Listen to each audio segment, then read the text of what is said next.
দীঘা জায়গাটা নোংরা। So hello guys, তো আমাদের রুমটা তোমাদেরকে শেয়ার করে। আমরা আছি নিউ দীঘা সি বিচের খুব একদম কাছে একটা হোটেল আলিশান।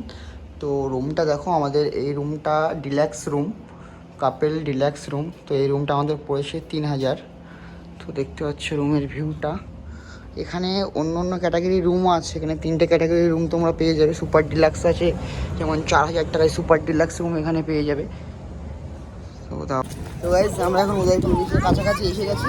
তো তোমরা ভিডিওটা দেখতে পাবো। তো আজকে উদয়পুর বিচে কী কী খাবো ওগুলোও তোমরা দেখতে পাবো। তো অনেক ফাঁকা ফাঁকাই আছে আজকে, অতটা ভিড় নেই। সো গাইজ এখানে যে বাইকগুলো দেখতে পাচ্ছ, এই বাইকগুলো এখানে রেন্টে দেওয়া হয়। তো এই বাইকগুলো নিয়ে তোমার লাল কাঁকড়া বিচে খুব অল্প টাকার মধ্যে চলে যেতে পারো। বড় সাইজ 2 পিস 200, 3 পিস দিচ্ছিল তো 2 পিস আমার। বড় সাইজ 3 পিস 200 হবে না? হয়ে যাবে। 3টে বড় দিয়ে দাও, কি আর লস হবে? কিছু হবে না, এমনি বীজ পুরো ফাঁকা। আমরাই মনে হচ্ছে আছি, আর কেউ নেই, আমি তো দেখতে পাচ্ছি না আর কাউকে। আমরা নিয়ে নিয়েছিলাম 2 লিটারের একটা বিসলারি। তো এটা দিয়ে আমাদের ক্যাঁকড়াটা আমরা পুরো খুব সুন্দরভাবে ধুয়ে নিলাম। তো এখানে এরা এই বিচের থেকে পানি তুলে নেয়, এই পানি দিয়ে আবার ক্যাঁকড়া ধুয়ে রান্না করে আমাদেরকে খাওয়ায়। তো এইগুলো খুব দেখে শুনে একটু খাবে, এখানে প্রচণ্ড নোংরা। আমাদের কাছ থেকে 3টে ক্যাঁকড়া 200 টাকা নিয়েছিল। তো ক্যাঁকড়ার টেস্টটা ছিল একদমই বাজে। তো আমরা ক্যাঁকড়াটা একদমই ভালোভাবে খেতে পারিনি, 1টা থেকে 2টো খেয়ে আমরা পুরো ক্যাঁকড়াটা ফেলে দিয়েছিলাম। তো গাইজ তোমরা এগুলো খুব দেখে শুনে একটু এখানে খাবে, উদয়পুর বিচে বিশেষ করে। সো তারপর আমরা চলে গেলাম লাল কাঁকড়া বিচে। তো এখান থেকে স্কুটি রেন্ট নিয়ে নিলাম। তো এখানে স্কুটি রেন্ট 150 টাকা দিলে স্কুটি রেন্ট পেয়ে যাবে।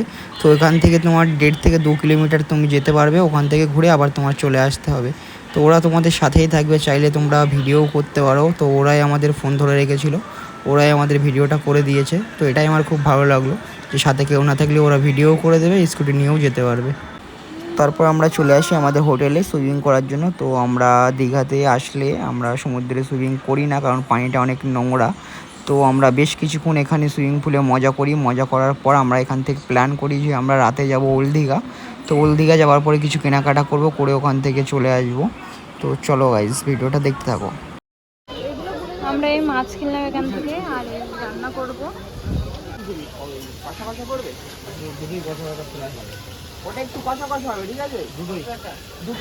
সো আমরা এখানে ইলিশ মাছ আর পমফ্রেট মাছ কিনে এখানে রান্না করতে দিয়েছিলাম। তো এখানে খুব টেস্টি খাবার বানাই। তো এখানে আলাদাভাবে মাছ মাংস কিনে এখানে রান্না করে তোমরা রুমে নিয়ে গিয়ে খেতে পারো।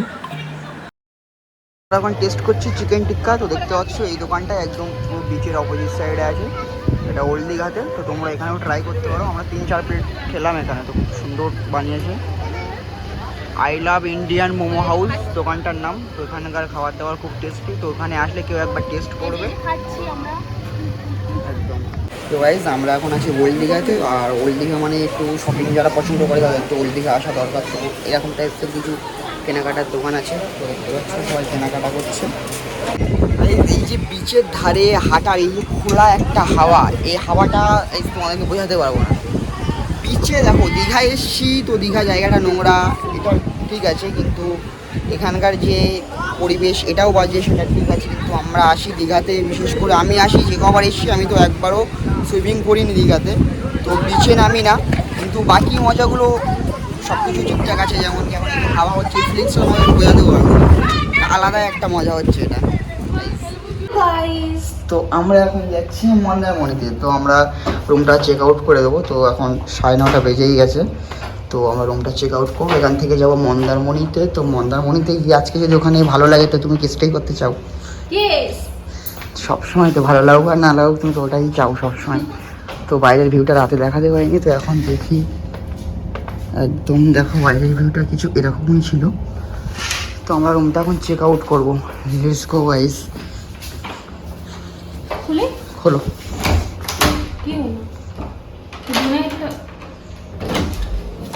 লক করে দিয়ে দিয়েছিল পিছনে না। তো ও রুমটা একবার চেক করে নিই কিছু আছে কিনা। তো এটা সবাই করবে, একটু রুমের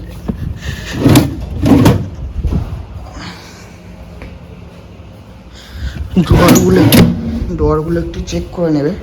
তো যে যা আসবে ওয়াশরুমগুলো একটু চেক করে নেবে, অনেক সময় অনেক কিছু ভুলে যাই। আমি তো এখন রেডি। তো তো চলো কি হয়েছে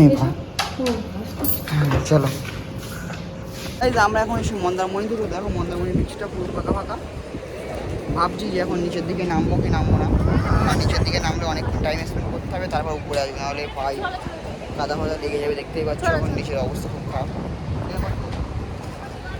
গাইস এখন কটা রিলস শ্যুট করতে হবে আমাদের তো তার জন্য আমাদের এখন যেতে হবে নিচের ধারে দেখতে পাচ্ছ আছাড় লাগাচ্ছি নিচে খুব সুন্দর একটা হাওয়া এটাই খুব ভালো লাগাচ্ছে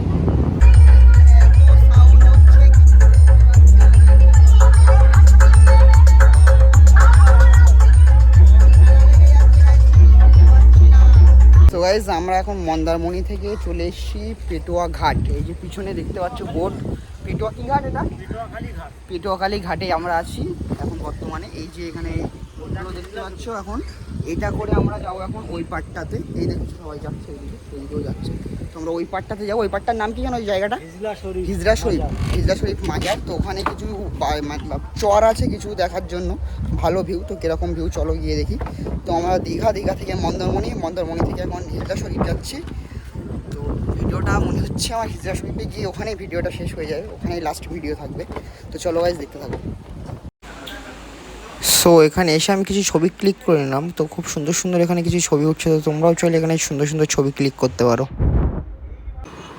সো এখানে এসে আর একটা নতুন জিনিস দেখলাম যেটা আমি আগে কখনো দেখিনি এই হিজলা শরীফের উদ্দেশ্যে এখানে যারা আসে সব কাস্টের লোকজন এখানে আসে তো এই যে লোহাটা ছেলেটা চাগাচ্ছে এই লোহাটা নাকি সবাই চাগাতে পারে না সবার ভাগ্যে থাকে না তো এই লোহাটা নিয়ে এখানে 3 পাক ঘুরতে হয় কেউ চাইলে এর থেকে বেশিও ঘুরতে পারে কারো কোনো মানত থাকলে এখানে এসে কারো কোনো মনে আশা কোনো মানত নিয়ে এখানে আসলে তো এই লোহাটা চাগিয়ে এই 7 পাক ঘুরলে নাকি আশাটা তার পূরণ হয় তো এখানে সব কাস্টের লোকজন আসে তো হিন্দু মুসলিম সবাই গিয়ে এখানে এটা করতে পারো তো এই যে সেই হিজলা শরীফ যেটার উদ্দেশ্য করে এখানে সবাই আসে তো তোমরাও চাইলে একবার যেতে পারো এটা দীঘা থেকে 30 কিলোমিটার দূরত্ব আছে তো আমাদের সাফার শেষ তো আমরা এবার বাড়ি যাব তো আমরা দীঘাতে 2 নাইট ছিলাম আর 3 ডেজ তো এর মধ্যে আমরা অনেক ঘুরে নিয়েছি অনেক মজা করে নিয়েছি আর যেটা করেছি সেটা তোমাদের সামনে তুলে ধরেছি তো ভিডিও যদি ভালো লাগে তো লাইক কমেন্ট